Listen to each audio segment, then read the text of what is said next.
الحمد لله وحده والصلاة والسلام على من لا نبي بعده أما بعد فأعوذ بالله من الشيطان الرجيم بسم الله الرحمن الرحيم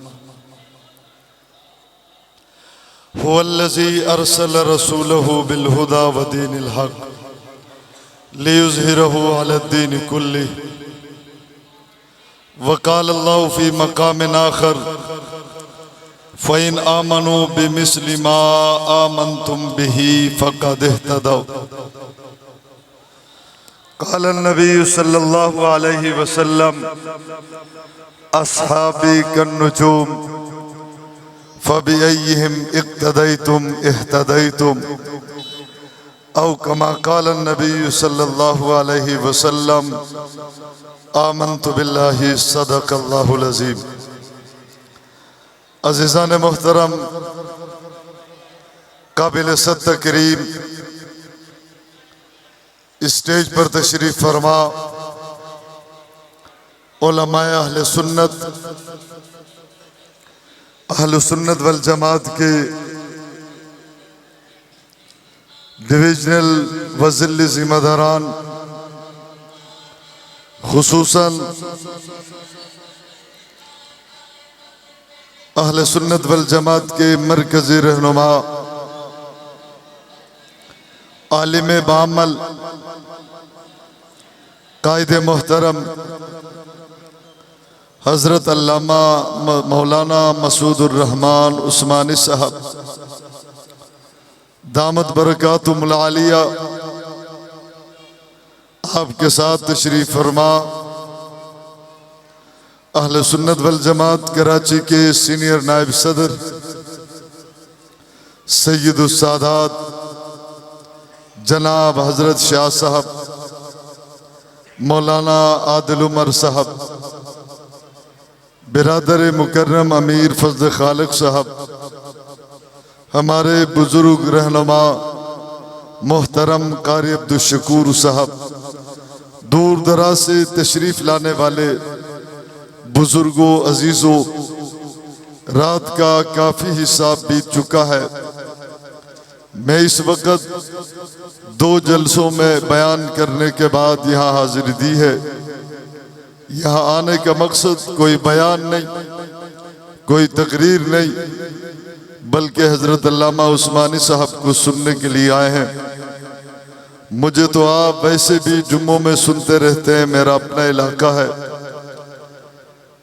اور میں سب سے پہلے اس عظیم الشان کانفرنس کے انعقاد پر اہل سنت والجماعت ضلع سعود کے تمام ذمہ داران، خصوصاً لیاری ٹون کے تمام ذمہ داران، جناب محترم قاری عبدالقدیر صاحب، محترم مفتی غلام مصطفیٰ صاحب، حافظ رمضان صاحب، قاری انعام صاحب اور اس کے دیگر پوری ٹیم کو خصوصیت کے ساتھ خراج تحسین پیش کروں گا۔ تقریباً اس مہینے میں اس ٹون کا یہ تیسرا کامیاب ترین جلسہ جا رہا ہے۔ اللہ تبارک و تعالیٰ ان نوجوانوں کی محنت کو، ان کی کوششوں کو اپنی بارگاہ میں قبول و منظور فرمائے۔ یہ اسٹیج بڑا پرانا اسٹیج ہے، اور اسٹیج کو دیکھ کر اگرچہ اسٹیج پہ اس وقت بھی بیٹھنے کے لیے کوئی جگہ نہیں، ایک وقت وہ بھی تھا اس اسٹیج کو سجانے والے برادر مکرم محمد علی ماما ہوا کرتے تھے۔ اسی جلسے میں میرے محترم بھائی شاہد نظر آیا کرتے تھے، انتظامات کرتے ہوئے کامران شہید نظر آتے تھے۔ اسی جلسے میں پریشان ہوتے ہوئے نعمان شہید نظر آتے تھے۔ اسی جلسے میں انتظامات کرتے ہوئے طارق شہید نظر آتے تھے، نوید بھی نظر آتے تھے، چھوٹے نوید بھی نظر آتے تھے۔ میں کس کس کا نام لوں؟ ابھی بھی رونق لگی ہے، جلسہ تا حد نگاہ لوگ ہی لوگ ہیں، لیکن اسٹیج کے دائیں جانب دیکھتا ہوں مجھے ماما یاد آتا ہے، بائیں جانب دیکھتا ہوں شاہد نظر آتا ہے۔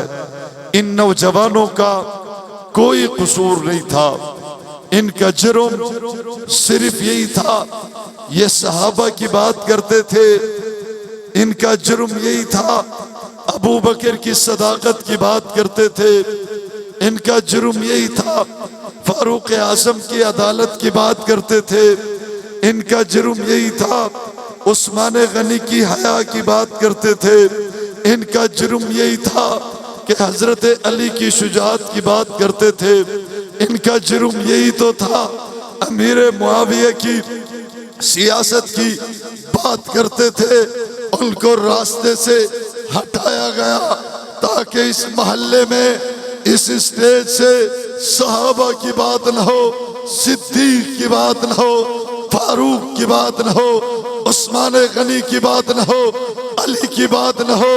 ارے دشمنان صحابہ، تم نے غلط سوچا ہے، غلط قدم اٹھایا ہے، تم نے حق نواز سے لے کر علامہ حیدری تک، علامہ حیدری سے لے کر عادل شہید تک اس لیے راستے سے ہٹایا تھا صحابہ کی بات نہ ہو، تمہاری بھول ہے۔